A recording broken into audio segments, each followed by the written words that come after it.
Un homme âgé fait une crise d'asthme alors qu'il n'a plus d'inhalateur. Il appelle désespérément à l'aide, mais personne n'est venu à son secours, à l'exception d'un jeune garçon qui lui sauve la vie en faisant quelque chose de surprenant.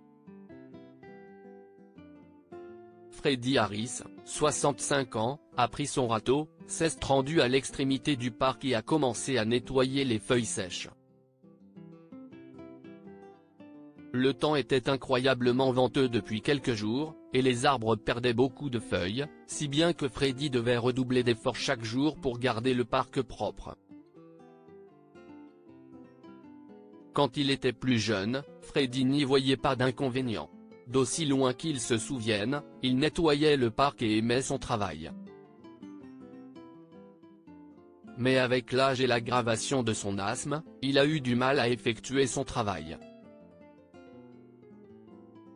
De plus, les vilains enfants de l'école voisine le dérangeaient constamment, ce qui rendait son travail encore plus difficile. Ce jour-là, après avoir nettoyé le parc, Freddie se reposait sur un banc lorsqu'il entendit un bruissement de feuilles séchées. Il se leva et se retourna pour voir une bande de gamins qui sautaient sur le monticule de feuilles qu'il avait entassé dans un coin, jonchant tout le parc. « Les enfants, arrêtez tout de suite !» cria-t-il. Mais les enfants ne lui prêtèrent aucune attention. Il continuait à courir et à jouer, jonchant toute la zone de feuilles. Freddie perdit son calme et s'approcha d'eux. « Qu'est-ce ce que vous voulez faire, bande de vilaines têtes?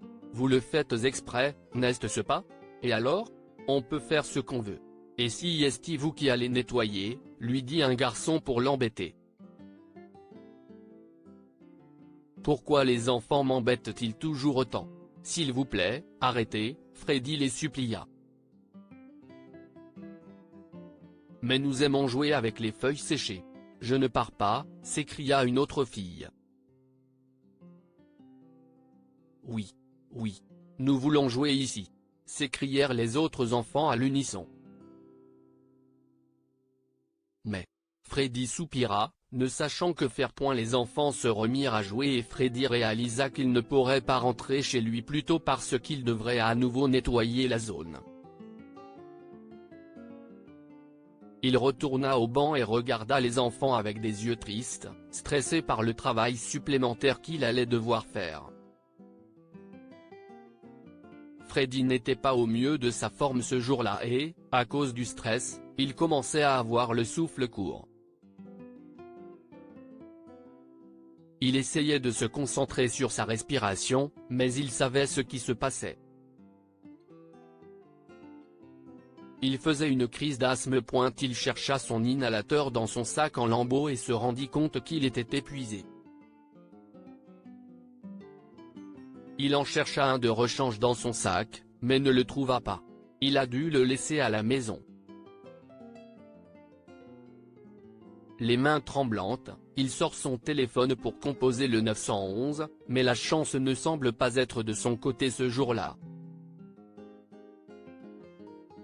Son téléphone était éteint. Freddie a alors paniqué, ce qui a aggravé son état. « Aidez-moi, aidez-moi, s'il vous plaît », murmura-t-il en s'approchant du groupe d'enfants qui jouaient à proximité. « Vous êtes sale et débraillé. Ne vous approchez pas de moi. Je ne veux pas vous aider », cria l'un d'eux en s'enfuyant. Les autres enfants le suivirent. Freddie s'est effondré sur le sol et s'est mis à pleurer. « S'il vous plaît, que quelqu'un m'aide », murmura-t-il, impuissant. Si est alors qu'il sentit une main chaude sur ses épaules. Freddie leva les yeux et vit le même garçon qui le dérangeait tout à l'heure. « Je sais que vous faites une crise d'asthme, Freddie », murmura-t-il doucement, en tenant les mains de Freddie. « Vous allez vous en sortir. J'ai appelé le 911 et ils sont en route. Ma grand-mère a aussi ses crises, et je sais comment l'aider. Regardez-moi, d'accord ? Freddy ne comprenait pas ce que le garçon, Hayden, essayait de lui dire, mais ses paroles l'ont aidé à se calmer un peu. Puis il se mit à danser, lançant ses bras en l'air et sautant maladroitement, en chantant une comptine. Tu penses peut-être que c'est une comptine stupide, Freddy, mais mamie l'adore. Marie avait un petit agneau, un petit agneau, un petit agneau. Marie avait un petit agneau, dont la laine était blanche comme la neige. Alors qu'Hayden se mettait à chanter et à danser, Freddy commença à se sentir mieux. Il le regardait, les yeux pleins de larmes, souriant devant l'innocence du jeune garçon. En un rien de temps, les ambulanciers sont arrivés et ont apporté à Freddy l'aide dont il avait besoin. Lorsque Freddy se sentit un peu mieux, Hayden et les autres enfants s'approchèrent de lui et s'excusèrent. Nous sommes désolés, Freddy. Nous ne vous dérangerons plus jamais. Nous le regrettons, s'écrièrent-ils à l'unisson. Oui, Freddy, ajouta Hayden. Nous ne savions pas que vous étiez malade. Mamie dit qu'elle a de telles crises lorsqu'elle est trop inquiète ou contrariée. Je pense que nous vous avons trop dérangé. Nous avons l'intention de nous rattraper, Freddy. Si est-il promis. Allez, les gars. Allons-y, dit-il. Sur ce, tous les enfants se sont précipités à différents endroits du parc et ont commencé à ramasser les feuilles sèches et à balayer la zone. Freddy les a regardés, les larmes aux yeux. Lorsqu'ils eurent terminé, il leur offrit une glace. Merci pour la récompense, Freddy. Hayden sourit en dévorant sa glace au chocolat préférée. Nous sommes à nouveau désolés, et à partir de maintenant, nous essaierons de vous aider en ne vous dérangeant pas. Merci, les enfants, répondit Freddy en hochant légèrement la tête.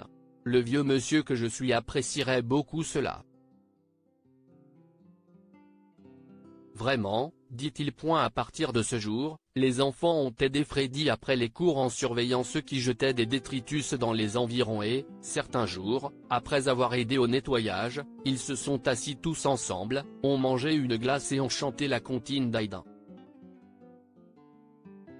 Marie avait un petit agneau, un petit agneau, un petit agneau. Marie avait un petit agneau, dont la laine était blanche comme la neige. Hayden dansait aussi sur cette chanson avec Freddy, qui faisait de son mieux pour copier les mouvements d'Ayden, mais n'y parvenait pas. À la fin, ils éclataient tous de rire. Que pouvons-nous apprendre de cette histoire? Il y a un peu de bon dans chaque personne. Hayden et ses amis étaient certes une bande de vilains enfants qui aimaient embêter Freddy, mais ils ont aussi eu la gentillesse de rectifier leurs erreurs et de l'aider. Respectez et soutenez les ouvriers parce qu'ils comptent beaucoup pour chacun d'entre nous. C'est grâce à des gens travailleurs et diligents comme Freddy que notre environnement est propre et hygiénique. Nous devrions tous être gentils avec eux et les respecter. Partagez cette histoire avec vos amis. Elle pourrait égayer leur journée et les inspirer.